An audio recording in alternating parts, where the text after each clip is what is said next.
All right, we are live and direct. Welcome to another episode of Comic X. Weaver! That's right. I'm your co-host, James, aka Comics for Cheap, aka when Batman says he's eating out, he's not talking about a restaurant. I got my co-host with me here. It's your boy Chris, aka Black Santa, aka them motherfuckers let Bill Cosby out, aka Super Cold Water. Oh man, we are so here. Yeah, I gotta hit you with. I actually got some good news for y'all. I got some good news for y'all. I got some good news for y'all. I've actually been okay to tell y'all the world premiere is gonna be coming. I can't give y'all the exact date, but a video is gonna be coming sooner than y'all might think. Matter of fact, I might be able to get the date for y'all next week. But it's coming. We'll have to stay tuned. Video. World premiere. Dude, that's so funny, aka these motherfuckers let Cosby out.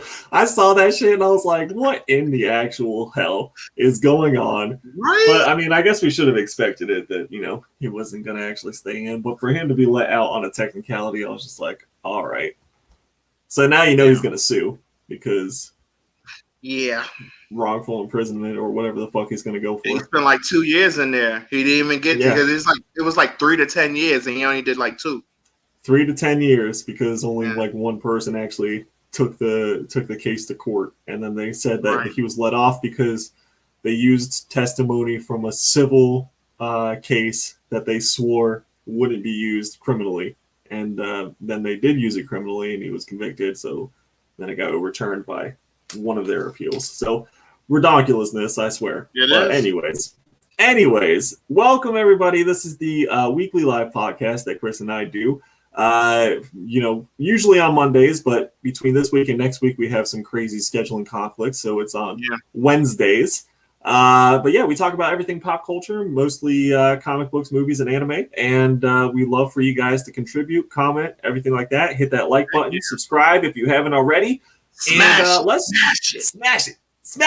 And let's just jump on in with, let's jump in with, I did a little bit of traveling.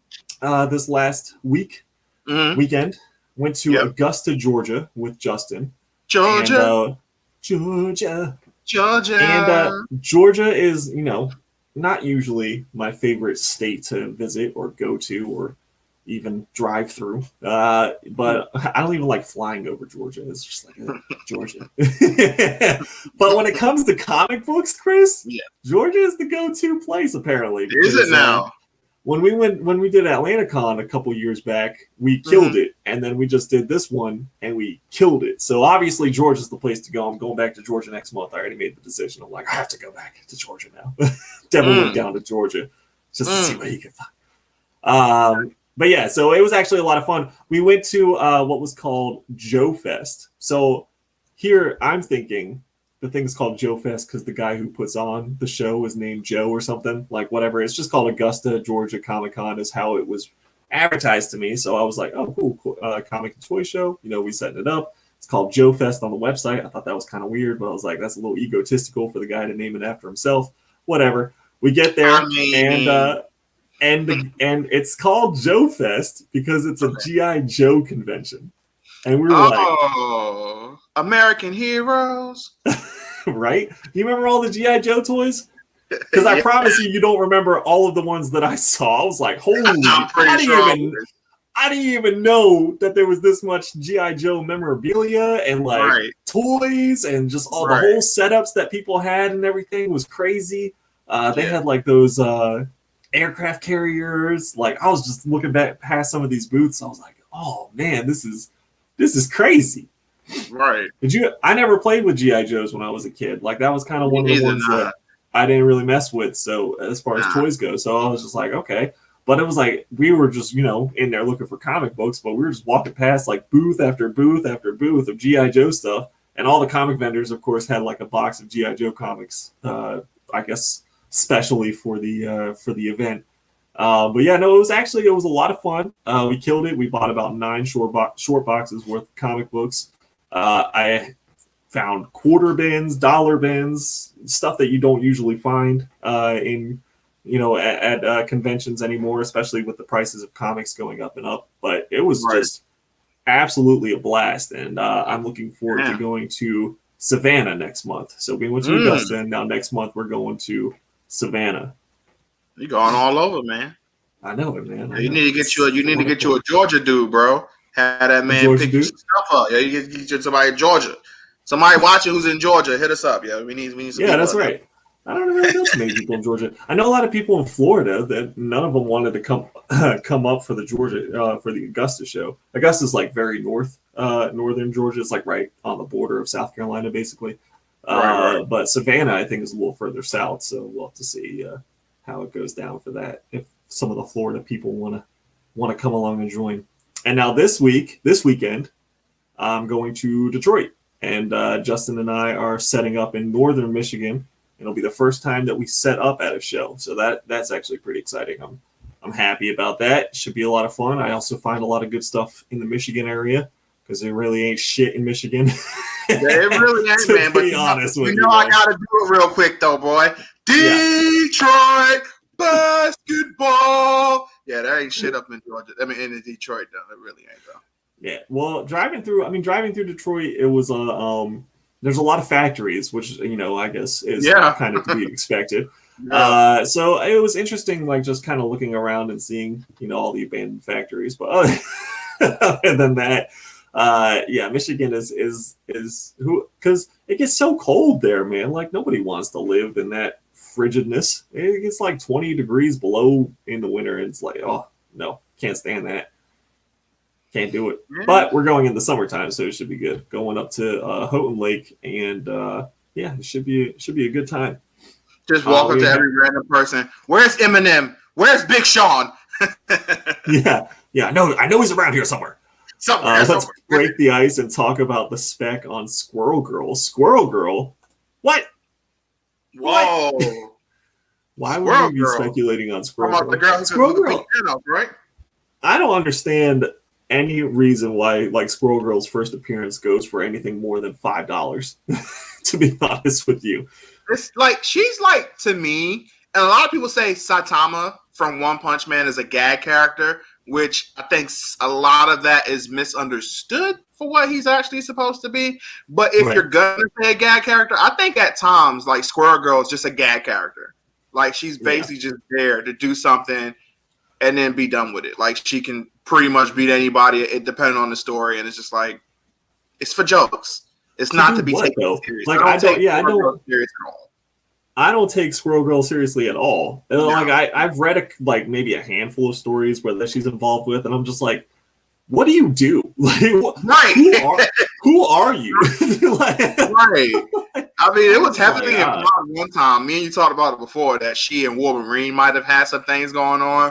And if that is the case, that would more than likely make Wolverine a pedophile. But, it is what it is, Well, Wolverine's like thousands of years old or hundreds of years old or whatever they want to say, depending on the story. So it's like, you're right on the story. Anyone really would be, kind of putting you in that position where it's like, you kind of perv in there, Wolverine. Like he could be hitting on like a 21-year-old chick, and he's hundreds of years old. It's like, Wolverine, I don't know, man. You're still a little young for you. Why don't you take somebody your age, Logan? What's wrong with you? Yeah, Logan, go dig someone up out of the grave and fuck her.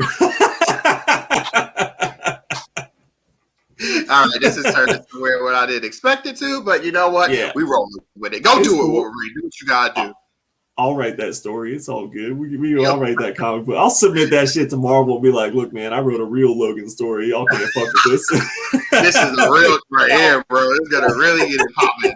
Oh my God. No, man. Honestly, like even like when I'm walking around in public and there's like college girls, even at like 30, I'm like, damn, I'm getting old because these girls look like fucking kids right now. So for like Wolverine to be hundreds of years old and like knocking out a college chick or something, I'd be like, damn, Wolverine, I know, man. Dude, I feel the same way, bro. I feel the exact same way. It's crazy, bro. We getting too old now. It's ridiculous. I know. I didn't think that would happen to me. Like, I didn't think it would happen to me neither.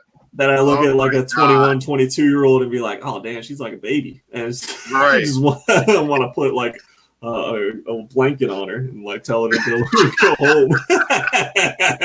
Right. Oh my god, dude, it's crazy. Who else is gonna 1v1 Omega Red in the Hawkeye show? Oh, Squirrel Girl. Squirrel Girl's gonna one-shot Omega Red in the Hawkeye show, according to Ryan. Absolutely, bro. Omega Red, man, another Wolverine enemy, right? Yes. Oh my god, how many times have Logan whooped his tail? It's actually funny though. Yeah, apparently. It's actually funny though. Okay, so there's gonna be some spoilers for a couple of X-Men issues that I'm gonna go into here. Like a couple of just different events from like, you know, X-Men, the sword stuff and all this other crazy stuff they got going on. So it's gonna be spoilers, but you know, what is. So here's something that was interesting. They did a story with Children of the Vault, right? Okay. Where they went into, because I remember a while back, it was like a year and some change ago. Matter of fact, we were still working at PetSmart together. I was telling you the thing about that in a distant future that humans will basically be like this new evolution and they would be having the mutants as people in like zoos and stuff. Yeah. You remember that one? Okay, so we finally, and I mean finally, got an idea on how that's going to happen. So the story basically hits off with there's this vault, and the X-Men want to know what the deal is. So they send in Laura, they send in X-23, they send in C, and they send in Darwin. Now, of course, Darwin's power is he can adapt to anything. His body just adapts to whatever's going on. Right. Sync's power is he can copy the power of anybody else. And then whose power? I'm sorry. Sync. Oh, okay. Right. Sync, but he can just copy the power of other people. And then X-23, we already know what she is. Right. So they run up in there together, and what's cool about it is when Sync is just staring at her X-23, she just looks at him and she sticks one of her claws out, her middle claw, and she's just like, what the are you looking at, right? She's like, stop looking at me.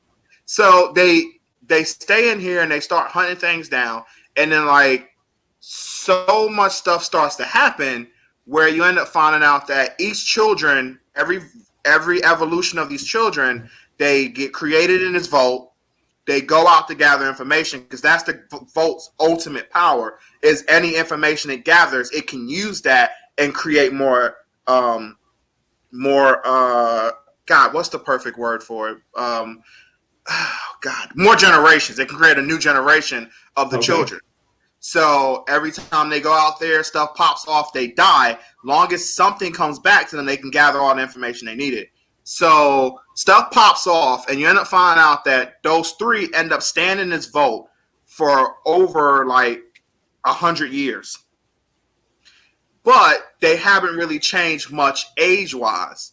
Now, part of that is the vault and time is different than what it is outside of it.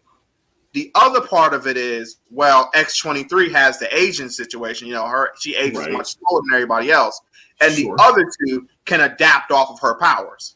Roman can just adapt off of her, and then Sync can just copy them. So none of them really age too much. But Sync and Laura end up getting into a relationship. They become lovey-dovey. They love each other. Everything's good.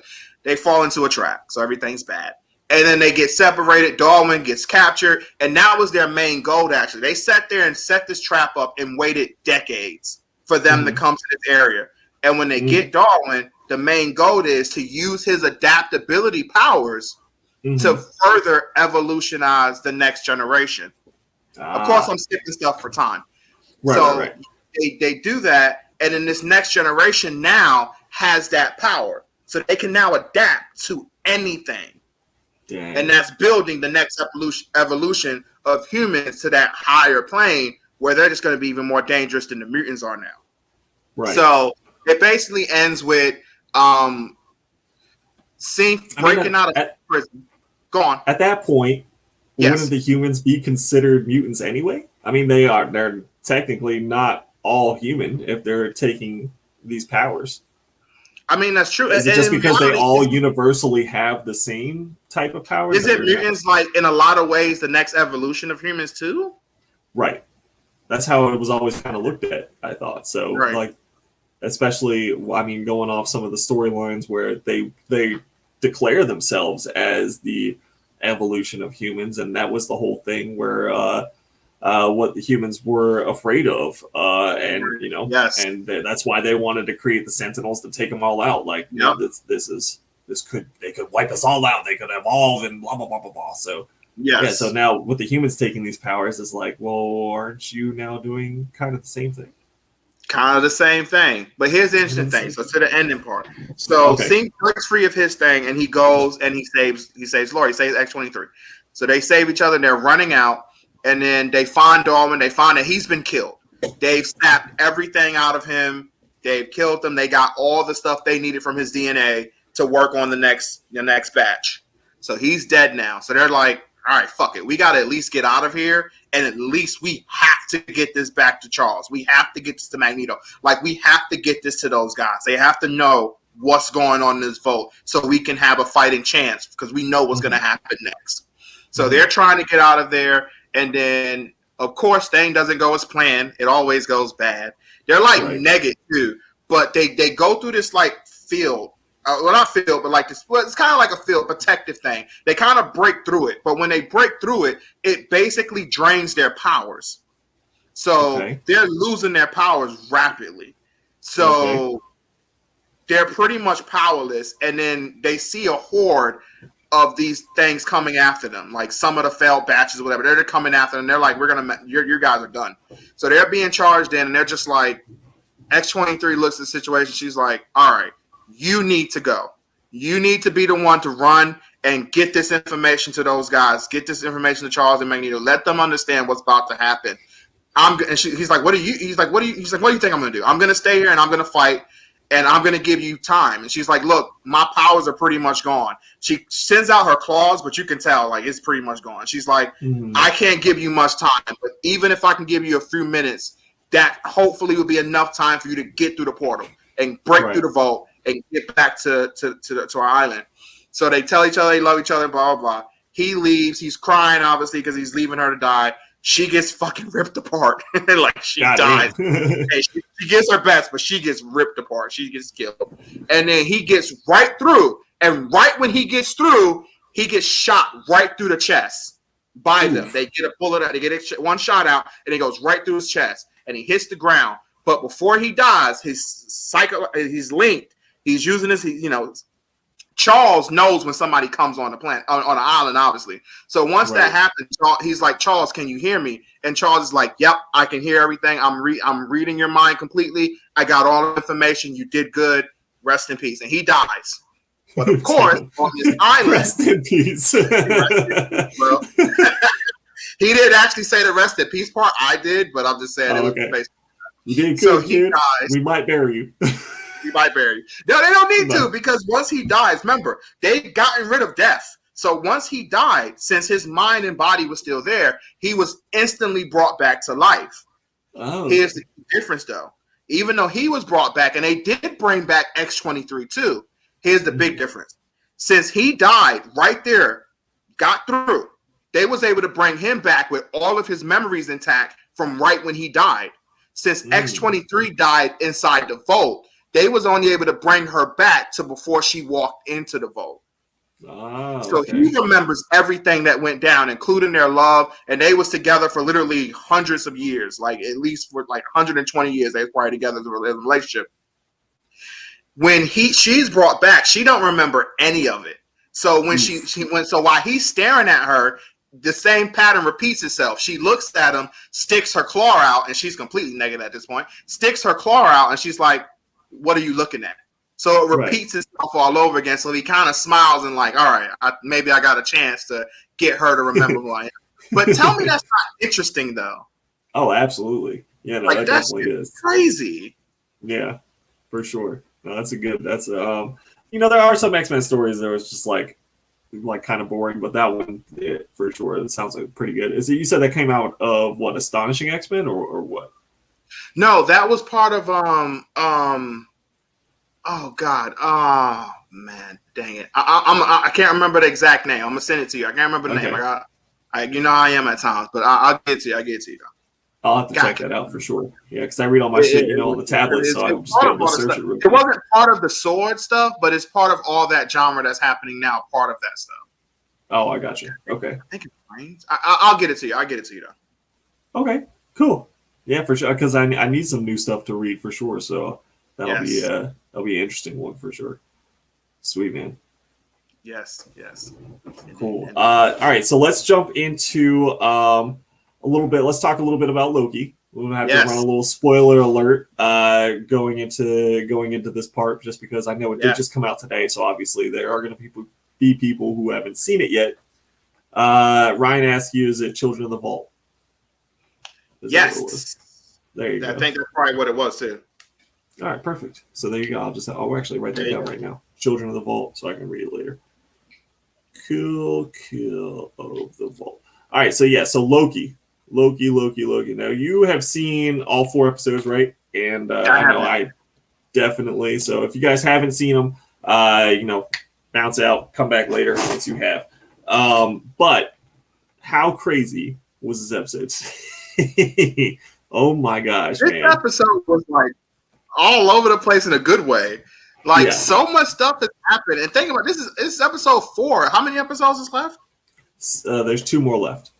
2 more left. Like so much stuff happens in the grand scheme of things, and not that many episodes when you think about it. Like so much stuff has happened in 4 episodes. Like Jesus. Oh Christ. Yeah.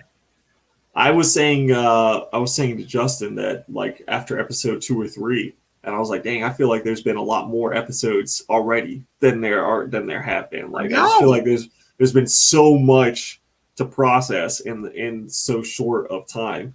And so a lot of people were saying last week's episode was like a filler episode, or they didn't like it as much or whatever. And I was just like, filler episode? Like it was still really dope. Like who cares if, it was a lot of talking or anything like that. Like there was still like an apocalypse going on in the background, and there was still humor and jokes and everything like that. So, I mean, I don't know. People just, with their ADD while they're watching stuff, they just want everything to be so crazy action-packed. It's not always like that to tell a story. So, but this episode was just everything that you could want, just kind of jam-packed in.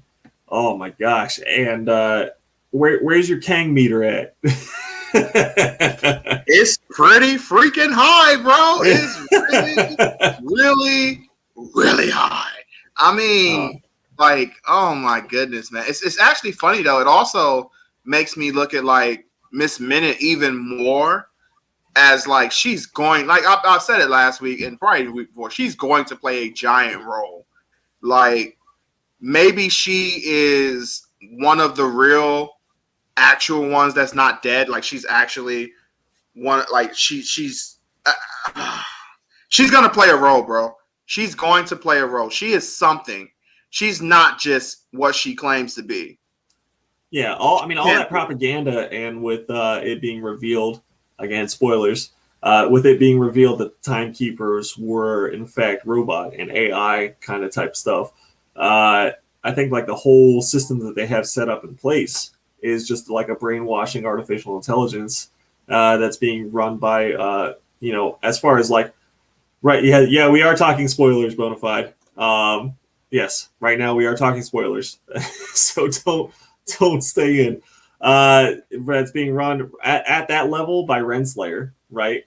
And then I think officially it's being run by Kang. He's just basically giving, because she's not surprised, she's not taken aback by anything that's going down throughout this episode. No, remember even in the elevator. Episodes.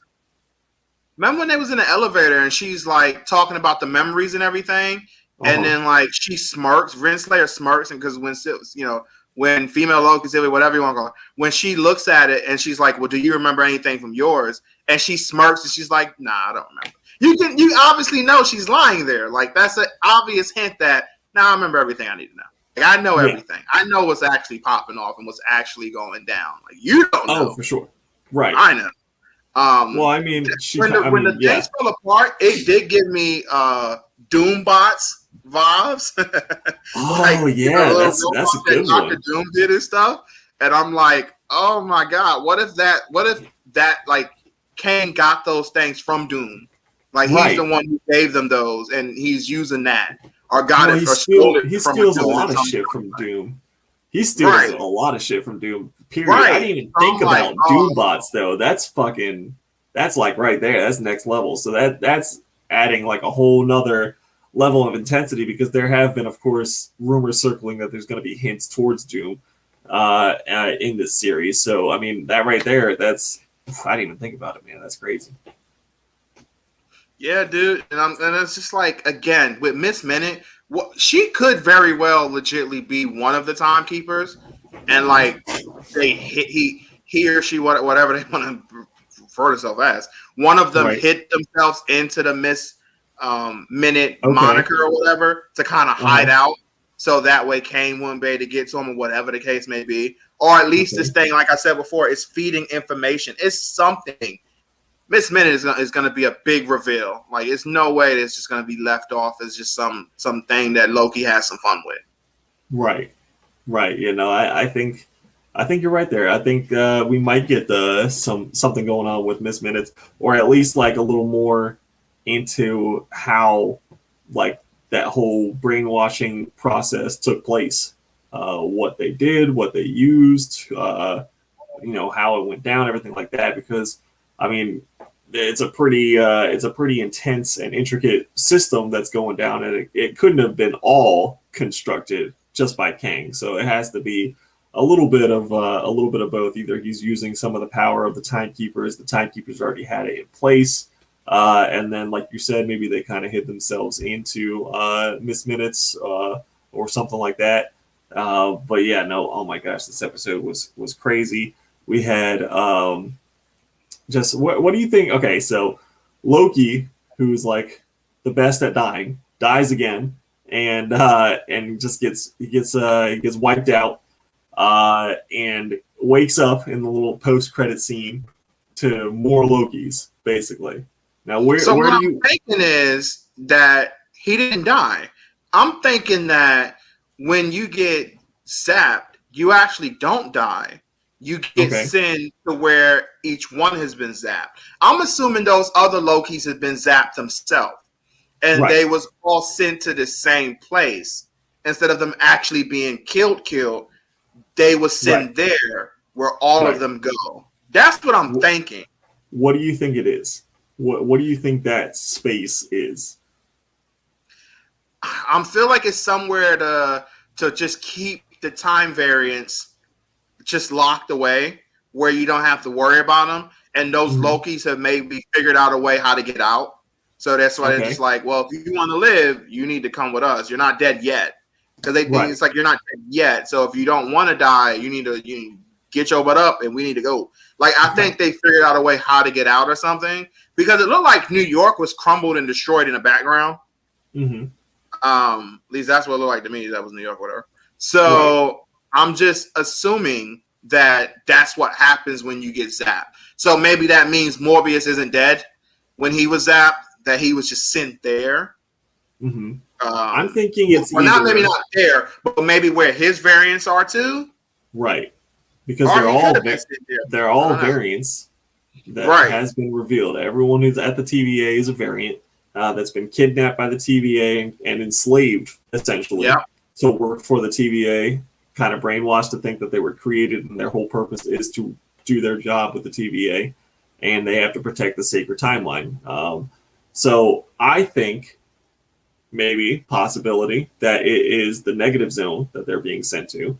I've heard Ryan, who I don't think is in right now, but he was texting me earlier. He said he thinks that it could possibly be what they were talking about with the Nightmare Department, that they're just zapped into like Nightmare's realm or something like that, because they made a Nightmare reference in episode 1. But yeah, I don't know exactly what it is or what kind of purgatory state that they're in. I think that a lot of people are thinking that this whole TVA is actually inside of the quantum realm. So wherever they're being sent, maybe it's just another part of the quantum realm. Whatever, like where they're just kind of putting people to where time works differently, so they can kind of live forever, type of thing. Yes, yeah. Oh, 'twas me talking about the nightmare thing. Yeah. So I don't know, man. I had strong vibes for Negative Zone, but I guess we will see. Got like a gnat in here. I don't know. It's annoying the hell out of me. No, but yeah, so I don't know. It's like some kind of gnat or something is flying by me. Oh, okay.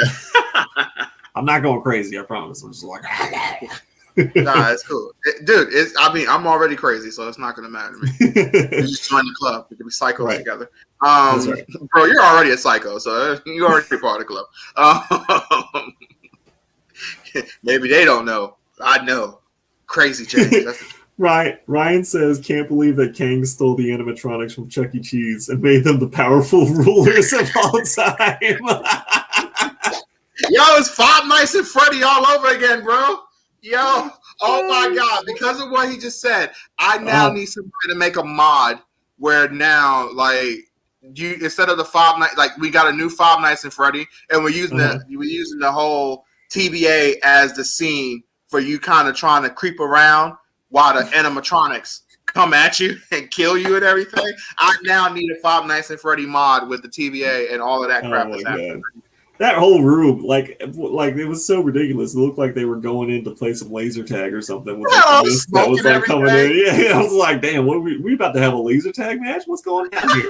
Like the people sitting on the thrones. To be fair, it did kind of start getting a little lit up in there, so it did kind of get some lasers going up and down. My thing is, like, how did no one else know? Like, all those people, all the guards that were in there and everything. I mean, the time. Well, remember though, they all got their stuff wiped.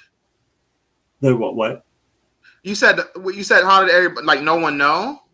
No, I'm saying, like, no one even suspected anything. Like, it took that long for Mobius to even suspect. But like the guards that were chilling in there, that they were just like actually just, you know, chilling, and the timekeepers just sit there pretty much immobile. Unless that's, you know, what they're supposed to do. And everyone thinks that that's what they just meditating for eternity. I mean, to be fair, they still was able to talk and be controlled. So if your mind is wiped and you're basically fed the way they want you to be fed, and then you're brought into that room, you're just going to believe what you see. Right. And they have that control over you. So they're just like, well, now you're going to believe that we're legit, and we're just going to sit here and not say much of anything, and you're going to like it. You know, yeah, that's just what it is. Plus, if you start to figure anything out, they would pretty much wipe you right then and there. Right. Yeah, because I mean, they took Mobius out, man. And remember before that, remember the girl in last week's episode who figured things out and figured out she had another. They killed her, or of course, they killed her too. They got her too. As soon as they was like, "Oh, you know this, cool, gotcha, deuces," and they got rid of her. Now, right. So it makes me believe, obviously, they have been sent to another realm or space or anything, something like that. It's not over for them. I mean, especially basing off the fact that, like, Owen Wilson is a huge actor. They're not just going to get rid of him after 4 episodes. The chick that played the Huntress, C-20 or whatever it was, I mean, she's a pretty big actress. They're not going to get rid of her that quickly. I guess they went into the same kind of space, just in a different spot or whatever, or like you were saying, they go where like all of their personal variants go, like to the same area, location, something like that. But either way, I think that's where the real revolution is going to occur, to take over. I mean, obviously it's going to have to, right? Because that's where Loki is, and that's where the rise up is gonna be against Kang. Kang Lang, swinging that thing. Swinging that thing. Do you think it's weird? And it's kind of hard to tell for sure what they're going with it, but do you think it's weird that Loki, in a way, fell in love with himself? No. I didn't think it was weird. I know I saw some people saying they thought it was weird, and I was like, I don't think so. Because it doesn't necessarily mean that it has to be romantically. It doesn't necessarily mean that, and even if it does, then that still doesn't bother me whatsoever. Like, because the thing was, they were both really alone, and this is the time when they really felt that they found somebody. Yeah, exactly. So I don't have a problem with it at all. From alternate realities, of course they're similar because they're variants of the same person, and exactly like you said, they've been alone, isolated, abandoned, shunned, everything like that for their entire life. They've grown up having to be essentially on the run and seeking attention, and with their plan and blah blah blah, burdened with glorious purpose, and for them to kind of come together on a mission, or even though they butt heads and everything, they still connect on a deeper level because they're variants of the same person. So I don't think it's weird. When Mobius told Loki that she was dead, and he was messing with her though, but you saw how hurt he was by that. Mm-hmm. Like, he was definitely a little hurt. You could see it. Yeah, like, he was trying to play it off, but Mobius quickly realized, like, you really do care, and he was like, I'm just messing. Like, yeah, he saw that he cared. Right. Yeah. That was big. Like, he was like, oh man, shoot. So yeah, I didn't have a problem with it. I really enjoyed it. I really enjoyed that episode. It was really good. I mean, when you think about like the Thor mythos and Greek mythology and everything like that, and the fact that Loki has fucked animals and stuff like that, there's definitely weirder things that they could have gone down with Loki, other than him, falling in love with himself, or getting some feelings for her, because he's done some weird stuff in the comics, and if you go past the comics and into like just all of the gods have done some weird shit, man. Like, they've done some crazy stuff. So we don't even want to talk about like Hercules and Zeus, and all the shit that they've done. So Hercules, he does some freaky shit. Hercules. Yeah, we don't have enough time to talk about all the crazy shit that they've done. So in the grand scope of things, it's pretty mild. So this, like you said, this is mild, and this is all good. This is nothing compared to those freaks. But yeah, man, I did laugh when I saw Alligator Loki. Or Crocodile Loki, whatever the damn thing was. I did laugh when I saw it. I was like, that's funny. Crocodile Loki. Because we got Frog Thor. Yeah. So I was like, it makes sense to me. Yeah. It makes Throg. sense. Oh man, if we see Throg, people are gonna lose their mind. Throg of Thunder, baby. That's right. I want to see it so much. He needs to be in that Love of Thunder crap that's coming out. Then I'll be happy with the movie. He just shows up. He takes. I don't know what.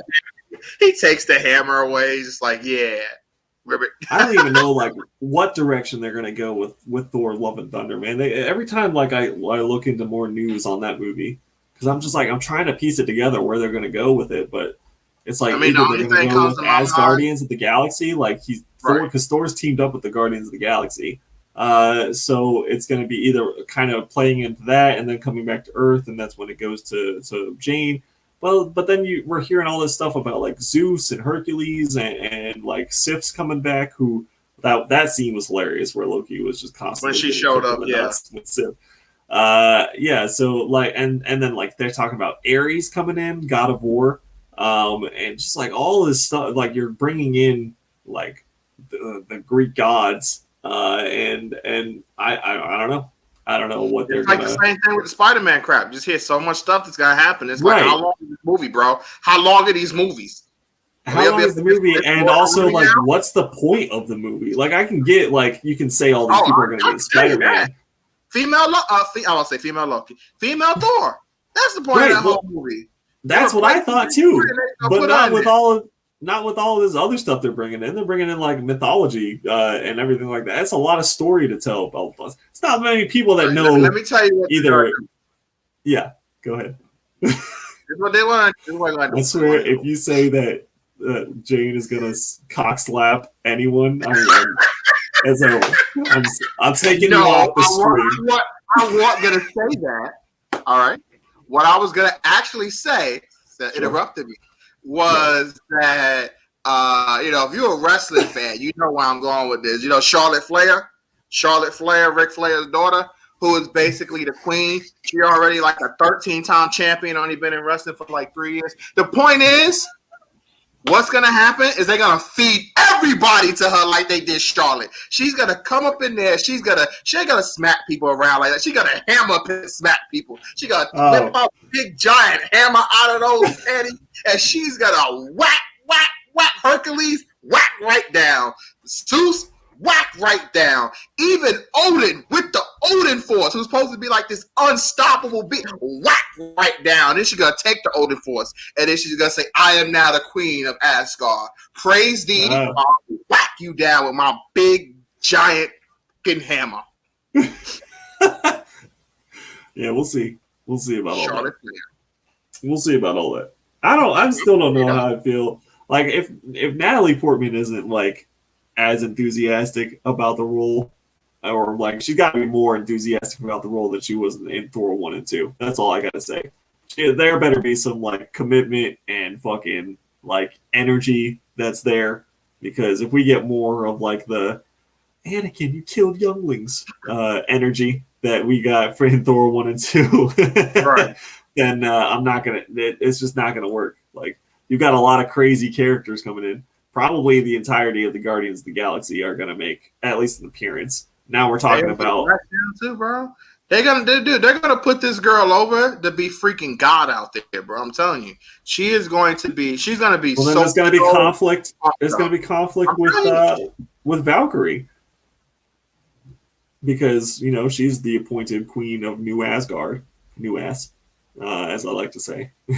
Yeah, but female Thor is gonna be like, bro, you know what this is. They gave you like the great value choice, Asgard. I'm getting the real Asgard. I am the real queen of the real Asgard. Now praise great value, Asgard. Bro, I'm telling you, this movie is gonna be. She's gonna play the best role of her life because she knows she's gonna be whacking down everybody up in that whole movie. I'm telling you, I honestly don't think it's gonna come to fruition until the end of the movie. I don't think it's gonna be like anything until kind of the final, maybe falling act or the climax and falling action is really just gonna be Jane Foster. I think everything else is gonna be building up. But I'm just still like building up to what, building up to cosmic something. I would think so. I mean, yeah. I'm trying to think of some crazy thing. Maybe something happens where Odin has to like actually do something. I know he's like dead, but like they can easily have Odin. Yeah, you got me wondering. I really don't know what they're going to do with this movie outside of have her become new Thor and have him maybe go off with the Guardians or just chill out on Earth. I don't know. He's going to become Odin's son, which I don't care what anybody says. I freaking hate that name. It sounds so stupid. Odin's son. Like, I can't take anybody serious with a name like that. Here come Odin's son. Okay. That's your actual name. Take you serious. I get it. You're Odin's son. I get that, but I can't take a person like that serious at all. Yeah, I mean, when they came up with a lot of that mythos, it was a time when your family name was like everything. So you always did announce yourself as like whatever, James, son of John, right. Or whatever is it of the house, blah blah blah. It's like Game of Thrones type shit, is what it sounds like, honestly. So I mean, Thor, son of Odin, That's just it's one of those things.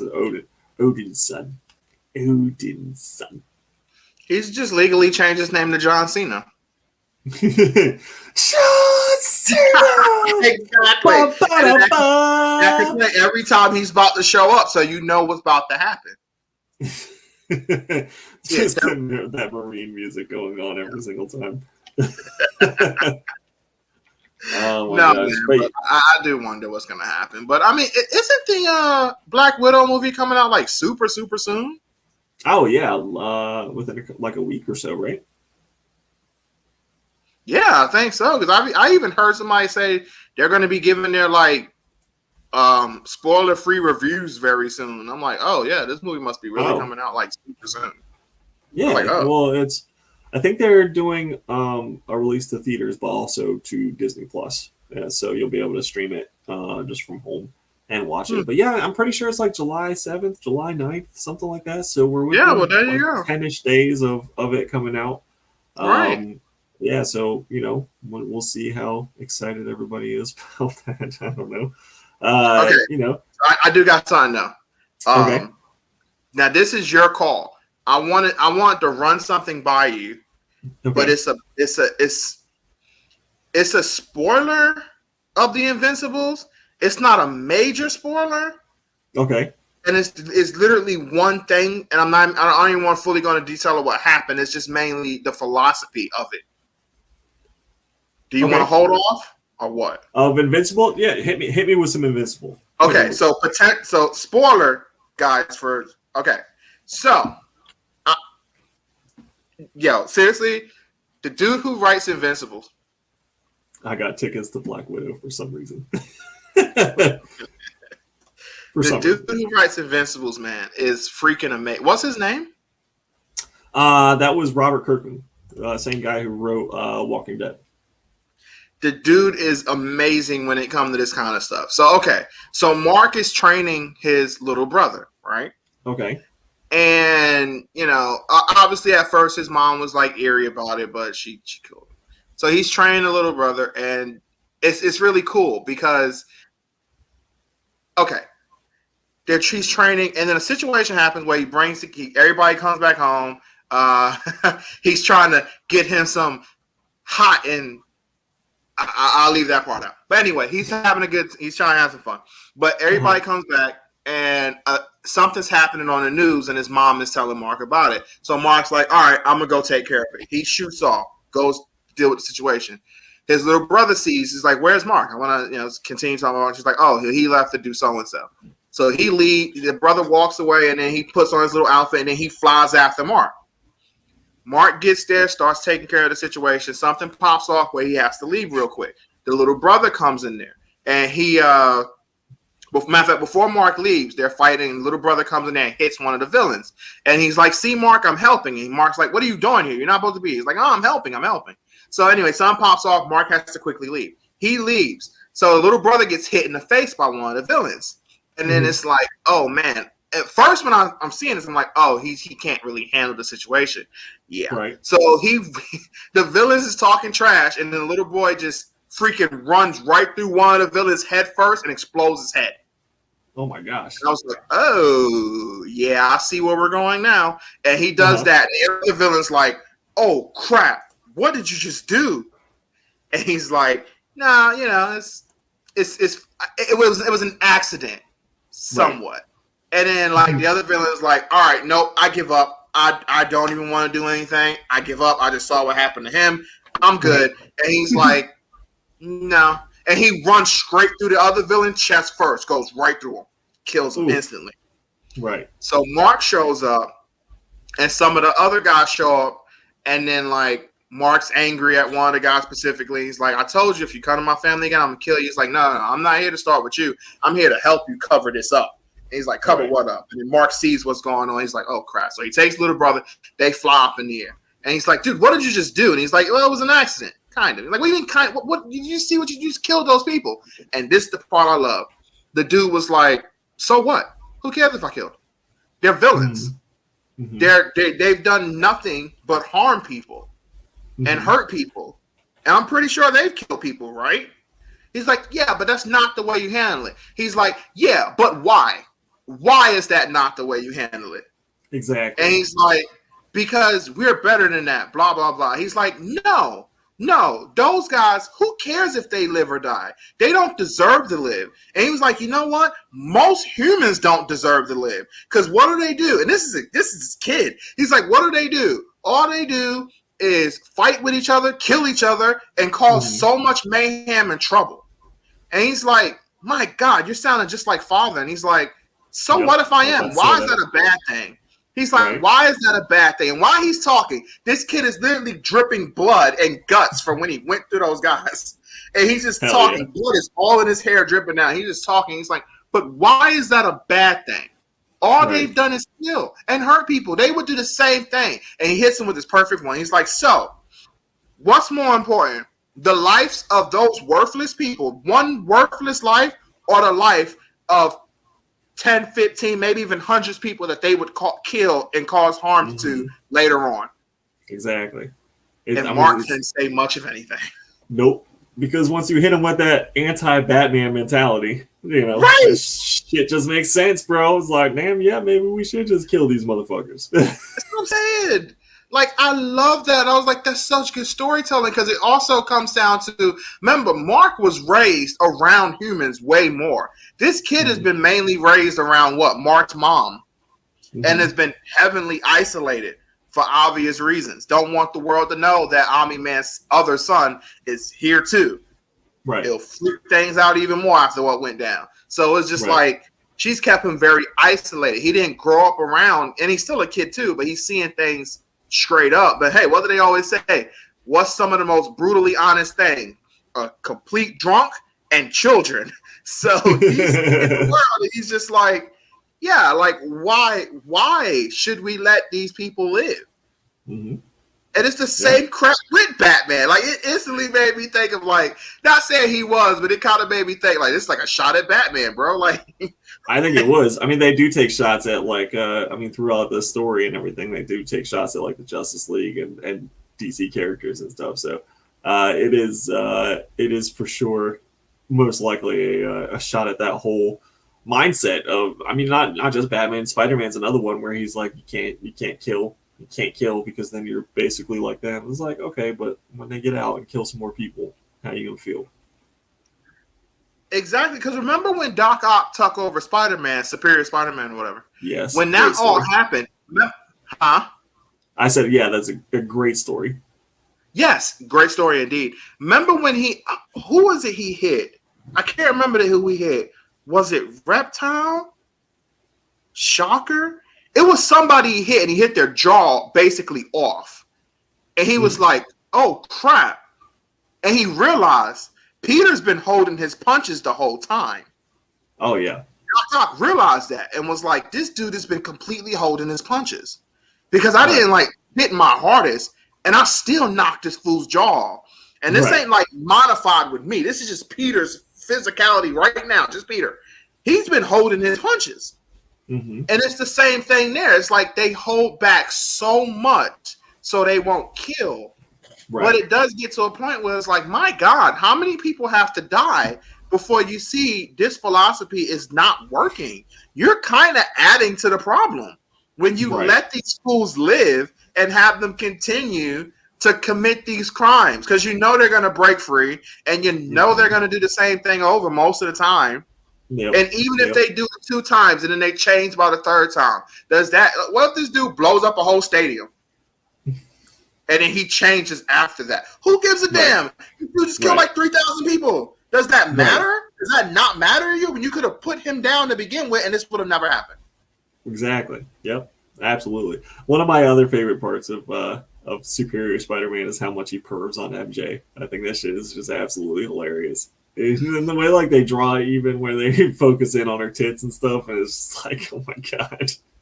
When it's like, damn MJ. No, but Superior Spider-Man is really cool, and I do think that Doc Ock makes a great Spider-Man. I mean, let's just be honest. He knows what it takes. You gotta beat these kids, man. It's the beating of the children. I mean, remember what Anakin did to the young children, the younglings. That's right. The younglings. Except for his was totally different. He just murdered them just to murder them. To prove just to murder them, Chris.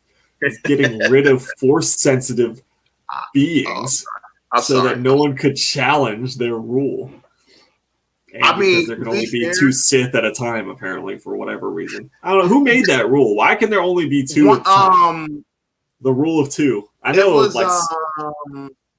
it was whoever Palpatine's dude was, right? Whoever was his mentor, I think. I felt like it was before him too. I think it was God, I'm forgetting his name because one of my friends had a book. It might have actually been him. It might have been Palpatine's guy, but because I think he did get the power of basically immortality until Palpatine killed my man while he was sleeping.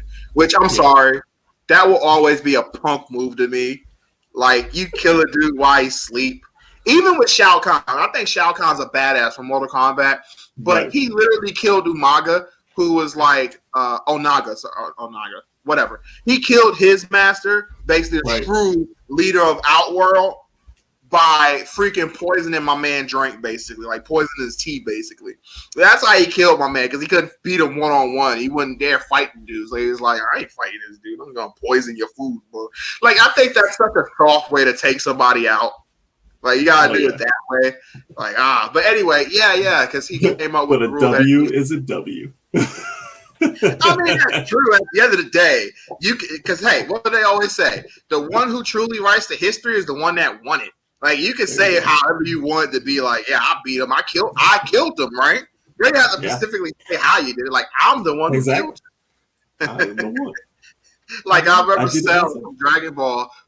In one of the in a tournament where Goku goes to fight Pikkon later on in Otherworld while they're dead, Cell shows up and Goku is about to try to stop him, and Cell's talking to Frieza and he's like, "Remember, I'm the one who killed him." But how he killed Goku was Gohan was whooping his tail, and then he decided to blow himself up.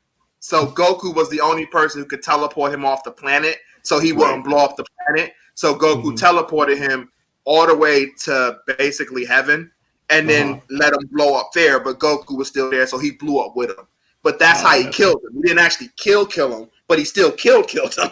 So he's just telling the story like, yeah, remember, I'm the one who killed Goku. And it's like, oh, yeah, okay, well, technically, you're right. So, well, you did technically kill him. Yeah, exactly. Yeah. Hey, look, W's a W, man. You win by 1 point, you win by 50 points. It don't matter. That's a win in that's a mark in the win column. So you poison them, that's or true. You beat them with your bare hands. It don't matter. You kill them. That's true.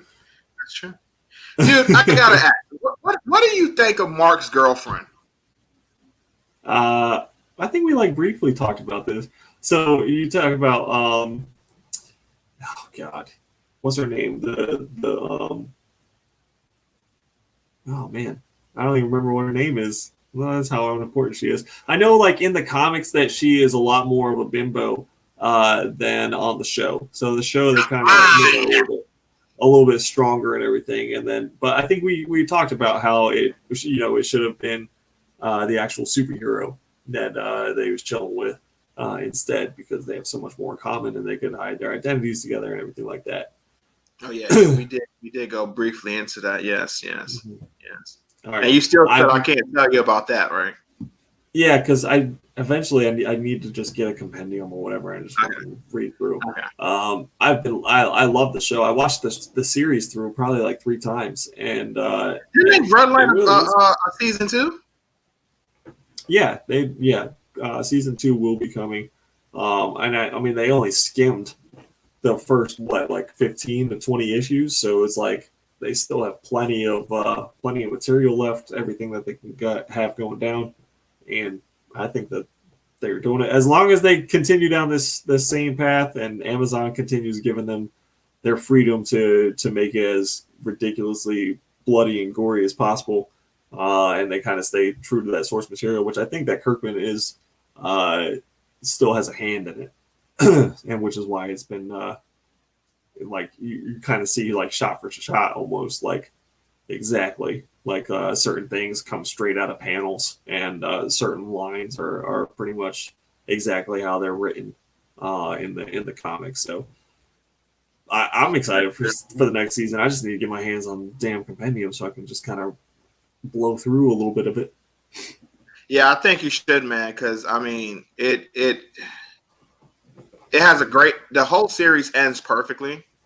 Mm-hmm. And it's it ends the way that I think everybody would be like, this was good. Usually I don't like a lot of endings suck, but this was good. It was a good series. Show is extremely accurate while remaining its own thing. Yeah, that's why it works so well. Yeah, I'd agree. Yeah. From the little bit that I have read through Invincible, it is quite accurate. I mean, there are certain things that happen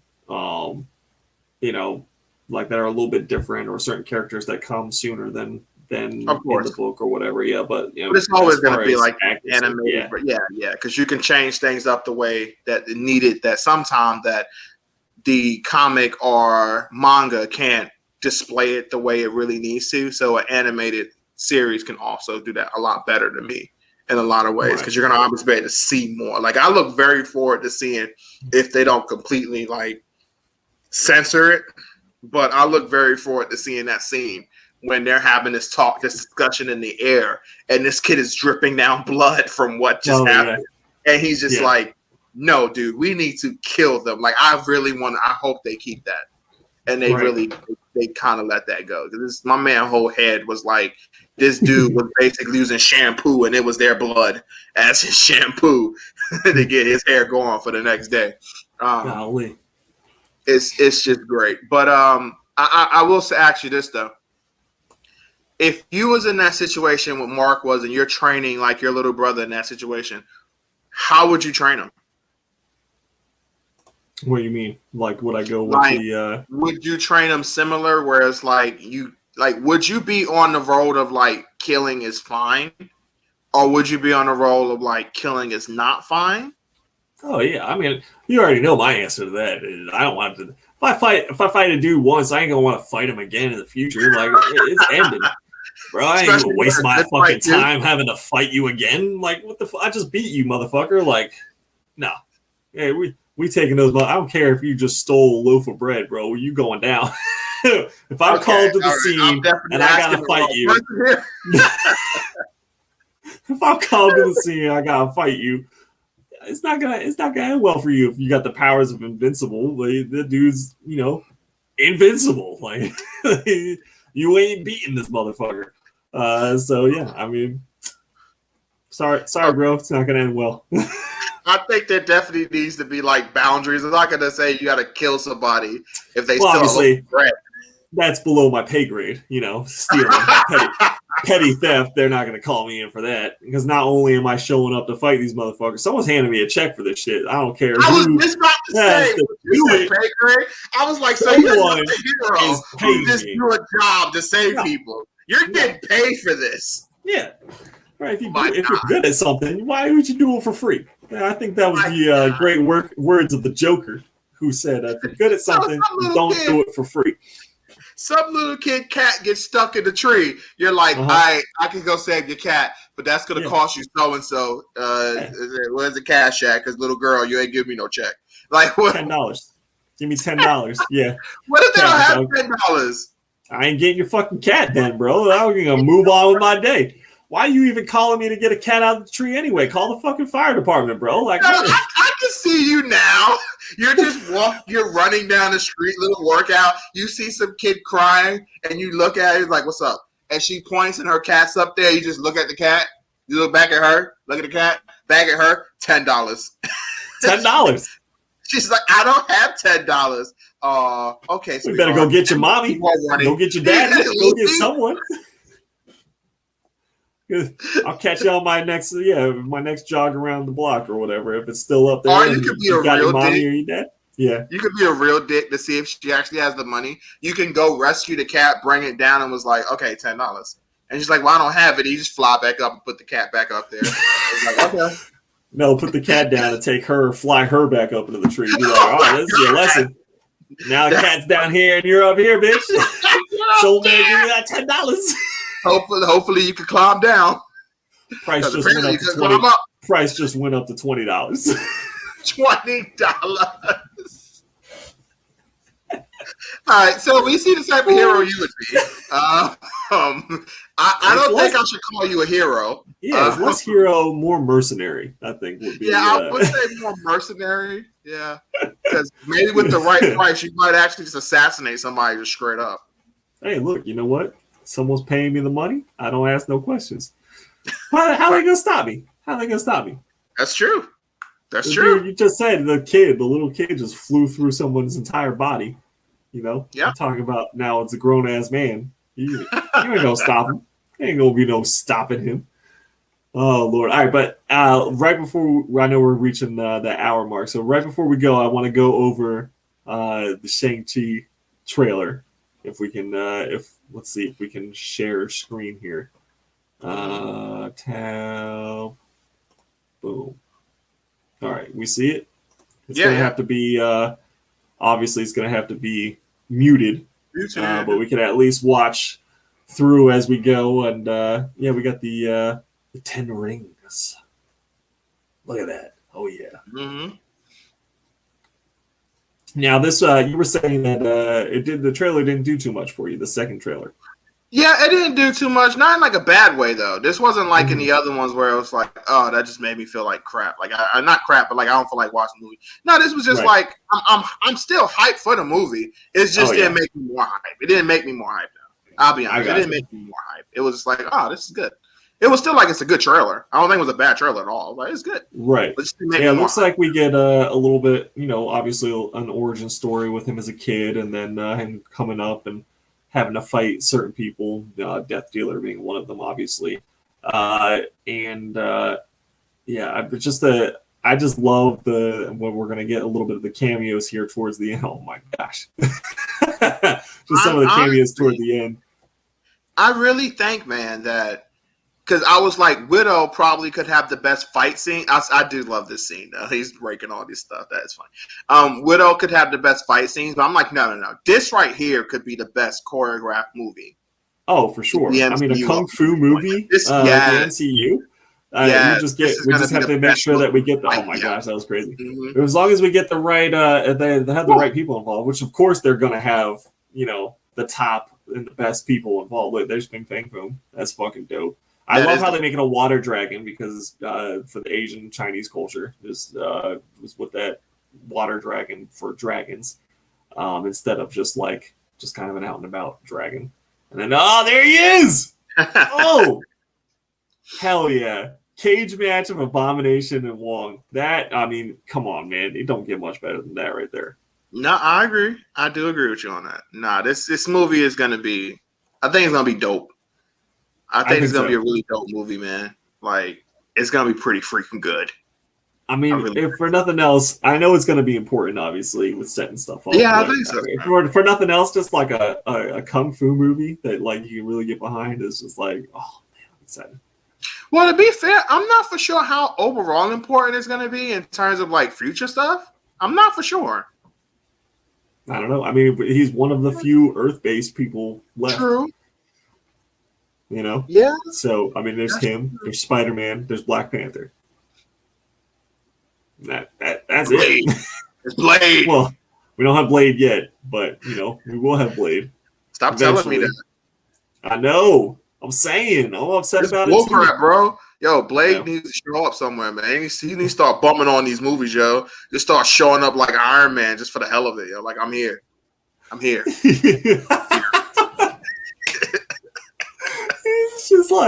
just chilling, having a drink in the background of the Shang-Chi movie. Yeah. This is They're like, are you drinking blood? I need to. I need to. But it's business. Cool. I ain't drinking your blood. So relax. That's right. Mind your business. Mind your business, man. Mind your business, man. It's all just mind your business. No, but one last thing, though, man. Seriously, though, I need somebody to give me something with Blade, man. They need to tell me something. So, and Marvel needs to give me some real news. Was he cast or no? Yeah, he was cast. He was cast by some dude. Yeah. So who's in his 40s? Super, super early. So there's no way you can tell me that he's not going to have some kind of a cameo or build up because I think that's exactly like what they were doing with Jonathan Majors with Kang, because they cast him so early, saying that he's going to be in Ant-Man 3, and it's like okay, right? Like that's a long time away to already be talking about casting and have a major name on it and everything like that. And now, boom. We're probably going to get some sort of a cameo or obviously the show is building up Kang with Loki. So I think maybe we'll get something similar to that. If anything, dude, it would be dope to have him in Morbius. Like the Morbius movie. That would be so good if he showed up there. I already talked about it. If he just showed up there. Oh, that would be so awesome. Yeah. So, he's got to, if it's not Morbius than something Midnight Suns related, Ghost Rider or Punisher. They always kind of got into it with each other, or even down to let's see, Ghost Rider, Punisher. I don't know. I mean, like that they did like the little Night Stalkers thing for a little while with Marvel, where they kind of had that little team with Blade. True. But, I mean, something. Ghost We need Rider. something. Nicolas Cage is gonna be cast as Ghost Rider, right? No, it's not happening. No. Nicolas Cage will how die. angry would you be? Oh, I'd be furious. Dude, that dude's like on his way out. That dude's like 70 years old, man. Like, come on, bro. Right. I don't have a 70-year-old. Old, but, he's at least 69. All right. So maybe he's not 70 yet, but he's at least 60. Nice. Nice. But dude, I'm pretty sure Nicolas Cage is like 40s or 50s. No, he's older than that, bro. He's in his 40s and 50s. The last time that he played Ghost Rider. No, dude, come on, man. Tell me he's in his 40s or 50s. I'm gonna look it up right now. Actually, look it up. I just want to know now. I'm telling you, that dude is he put some money on this. I'm telling you, my man ain't that old, yo. Nicolas Cage was born in 1964, which makes him 57 years old. All right, so like I said, 69. Yeah,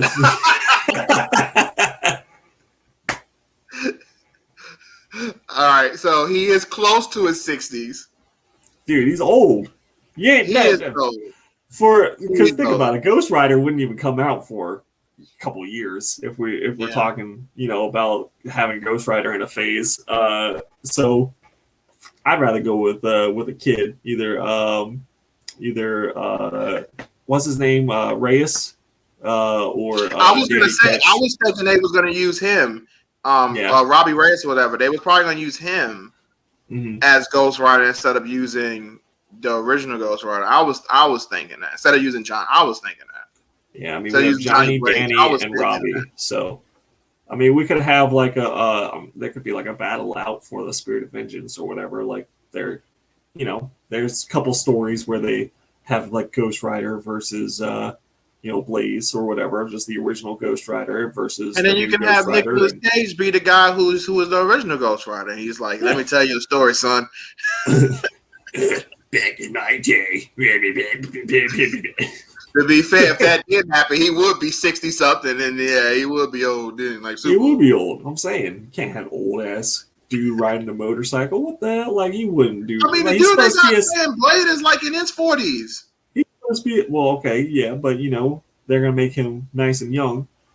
The only thing that changes is because, like, no offense, so you know what that means. Since he's black, black don't crack, so he's younger. He looks young, right? But I'm just saying, bro, like, he's still old, man. Yeah, he's lotioned up. Look, he's been putting on so much lotion since he got cast for that show. He's actually aging backwards now. This dude is now this dude's now 30 years old. He's just coming out glistening. They've got like whole oil vats of just lotion that he just jumps in and comes back out. We do got some secrets. I can't tell you that stuff, especially online. Right. Yeah, right. I can't do that, bro. I'll be ostracized. You know what I'm saying? Just eating umbilical cords and all sorts of crazy shit, just to stay the fountain of youth. You gotta be careful, bro. I was gonna say this. You gotta be real careful now, because if you say something that's close to what we be doing, I gotta pay you a visit, bro. Because I gotta see who's been telling you some stuff, bro. I gotta see who's been telling me. I gotta take care of that. Who's divulging the secrets here? That's why the woman was it Raekwon? I know. I knew it was him. I knew it was him, bro. Let me go pay a visit, yo. Yeah, shout out to Raekwon. I hope he's good. Oh my gosh, man. But I mean, like with him, how old is the dude who's cast as? I don't even know his name. When I looked him up, that dude was like 40 something. Like at least in it, like he's 40 something. Look it up real quick. The guy who's casting by Blade, who's casting to play Blade now. They're gonna show me all the old Blade movies. I don't know who's the new. They should show the new guy who's casted. Because I googled it. I cannot pronounce his name. I'm sorry. So Mahershala Ali. How old is he? Let's see. He is 47. 47. 47. That dude almost 50, bro. An American actor and rapper who is the recipient of multiple accolades, including 2 Academy Awards, 3 Screen Actors Guild Awards, BAFTA Award, Golden Globe Award, and a Primetime Emmy Award. He is been named one of the 100 most influential people in the world in 2019. That is neat. But I don't need him to play Blade. So you tell it. So this man done all this shit, and you're just gonna be like, and you hating on him, and you just hating. I ain't hating on that man. I respect all that man's accolades. That man is a role model, bro. Like straight up. Respect on that man's name. I can't pronounce it either. Respect on that man's name. But Mr. Ali. At the same time, I would rather have a younger Blade. He can still play a big role, but he can play an older character. He could play a younger Nick Fury. Dude, with the flat top, he does really look like he's 30. You can have something happen where we need a younger Nick Fury, and he could play the Nick Fury role going forward with Samuel Jackson getting super old. I don't have no problem with that. He can still play a big role, but I'd rather my Blade be in his 30s at least. With the flat top, he really do look like he's 35. I'm not gonna lie. That's funny. Oh my gosh. Yeah, 47. Plenty of acting experience and awards and everything like that. I'm sure that he's now on the Marvel diet and workout plan, so he's gonna come out looking buff with all the steroids they're about to pump him through. That'll probably also age him back a little bit too. Probably will. That's nice right. Steroids right in the butt cheek. Shit. Yeah, right in the butt. Right in the middle of your ass crack. Look, I never said the man isn't a good actor. I never said that. I never once said this dude's a bad actor, bro. All I'm saying is I just want a younger Blade. That's all I'm saying. Okay. I can feel it, but yeah, no, there's nothing wrong with having a younger Blade. But to be fair, wasn't Wesley Snipes a little old too when he was playing Blade? Or no? No, there's no way. No, there's no way that dude was 40-something. He just looked old. He looked a little old. I'm not gonna lie. There's no ways that. Because remember, Blade came out in like 1999, right? 98, something like that. The first Blade, right? Yes, the first Blade. Let's see. First Blade came out in 1998. Yep, you are correct. 98, okay. And in 1998, let's see, Wesley Snipes was born in 1962. So he was 36. He's close. He's close to 40, dude. That is close to 40. But guess what? That's still not 47. Is it? No. That's not even 10 years, like 11 years, bro. Like, that's still younger. That's still a lot younger. Oh, man. They're actually almost the same age right now. Wesley Snipes is currently 58. So he's only 10 years older than the new Blade. Might as well just have Wesley Snipes do it again. That's what I'm saying, bro. Just have Wesley suit up one more time, bro. Geriatric Blade. He's a vampire, dude. He has no age. That's true. He's been around forever. That's true, man. And the thing about Wesley Snipes, man, he'll really whoop your butt in real life, too. I'm sure he would. He was actually trained for some really heavy, different martial arts style. Like, he can legitimately fight. Yeah, I mean, you could see it in the movies. Mm-hmm. Right?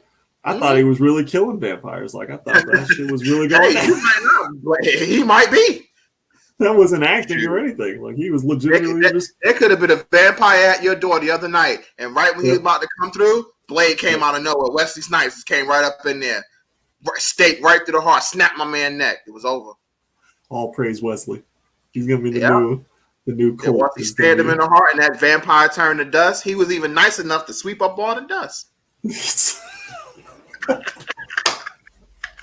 just carrying around like a dustpan. Just sweep it Wesley Snipes, is that you? Shh. Don't say that. You didn't do nothing. Shut up. Let me sweep this dust up real quick. All right. Sweep this up. She's like, all right. Look, I'll give you an autograph real quick if you shut up. All right. All right. Cool. Take it easy. Shit. Have a good night, sir. That's too fucking funny. Oh my god. You've been carrying around a dustpan. It's like one of those gadget things too. Like, you know how the stuff that he carries like extends out real quick and just becomes whatever. So he just like takes out a thing, pushes a button, and it extends out to be a dustpan. And he's like, sweep. All right. Just keep going. Yo, real quick. I gotta say this real fast. I know we're gonna shut up, but let's say this real quick.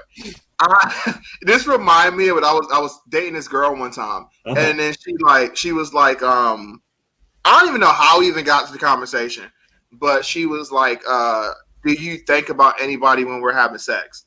Okay. And I'm like, what? And she's like, Wesley Snipes.